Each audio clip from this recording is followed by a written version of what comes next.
আসসালামু আলাইকুম। কেমন আছেন? আশা করি ভালো আছেন। আজকে একটা ব্লগ শুরু করলাম। এই যে ব্লগটা শুরু করলাম পুরা শুক্রবারের ব্লগ। সকাল থেকে এই যে মুসুরির ডাল, তারপরে মনে করেন মুগের ডাল, মাসকলাইয়ের ডাল একসাথে মিলিয়ে ভুনা খিচুড়ি রান্না করা হবে আজকে। তাহলে আপুরা কীভাবে রান্না করি তাই তোমাদের সাথে একটু শেয়ার করলাম। আর তোমরা কীভাবে রান্না করো আপুরা সেটাও কমেন্টস করে বলবা। সব মুগের ডাল মনে করো মাসকলাইয়ের ডাল সুন্দর করে ভেজে একটু ভিজিয়ে রাখা হচ্ছিল।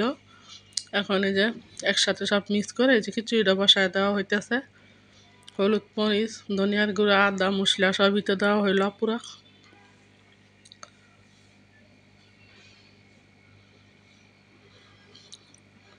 মশলাগুলো কষানো হইলে তারপরে মনে করো ডাউল